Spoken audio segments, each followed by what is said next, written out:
इशारा करेंगे, चरण पादुका को पखारा करेंगे। यही भाव जिनको गुरु से मिला है, यही भाव जिनको गुरु से मिला है, भव सिंधु से शिव किनारा करेंगे, किनारा करेंगे।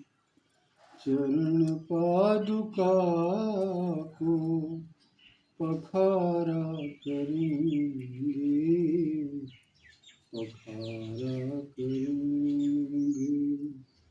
श्री चरण पादुका को पखारा करेंगे, पखारा करेंगे।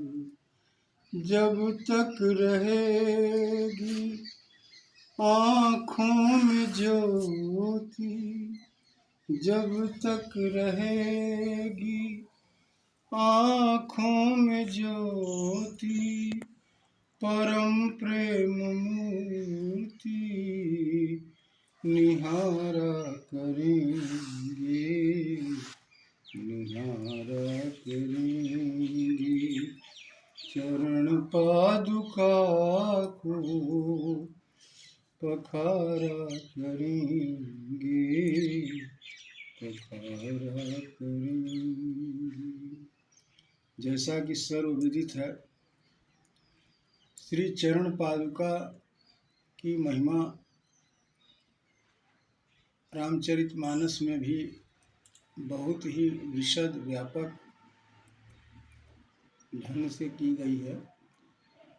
उसके प्रथम आचार्य श्री भरत जी महाराज, जो भगवान श्री राम के भाई हैं, उन्होंने उस मर्यादा का और श्री चरण पादुका पद्धति की पूजा का एक तरह से भारतीय सनातन धर्म में श्री गणेश भी माना जा सकता है।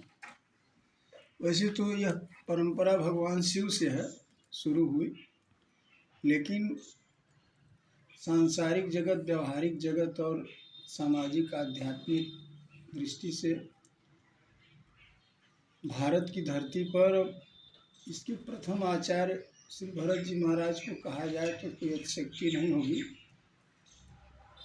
और जहाँ तक श्री चरण पादुका की बात है, तो श्री चरण पादुका उन्हीं महापुरुषों, उन्हीं संतों, उन्हीं सिद्धों, उन्हीं तपस्वियों, ऋषियों, महर्षियों, आचार्यों, गुरुओं की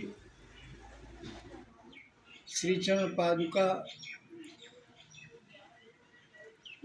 के साथ जोड़ा जा सकता है। उन्हीं के जीवन चरित्र को, जीवन दर्शन को, जिनकी आध्यात्मिक ऊंचाई इतनी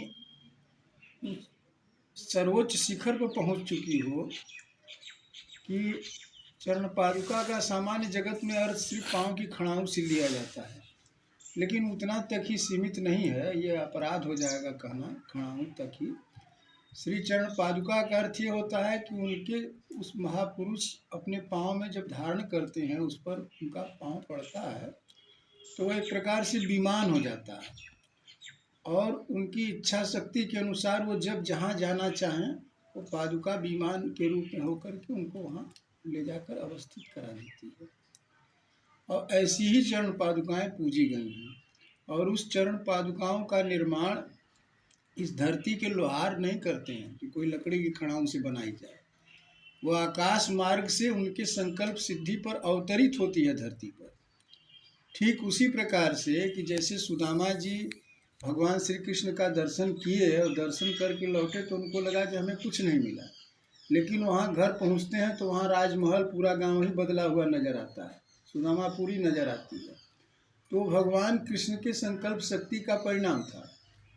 उन्होंने वो एक तरह से जिनको विश्वकर्मा कहा जाता है, तो वो वही विश्वकर्मा ही वो चरण पादुका पधारते हैं, देते हैं, उस महापुरुष के चरणों में भेंट स्वरूप आती है, जिनके संकल्प और इच्छा शक्ति के अनुसार। तो हमें आशा है कि शायद कम लोग ही इस रहस्य को समझ पाए हों अब तक। जो समझे हैं, वो जो पहले से जान रहे हैं, जान चुके हैं, ऐसे लोगों को मेरा हृदय से प्रणाम है। मैं ऐसे लोगों के प्रति बहुत विनम्रता से नमन करना चाहूँगा, वंदन करना चाहूँगा। हमारे अपने जो हमारी गुरु कृपा से हमें जो बोध मिला है, उसी के आधार पर मैंने व्याख्या प्रस्तुत की।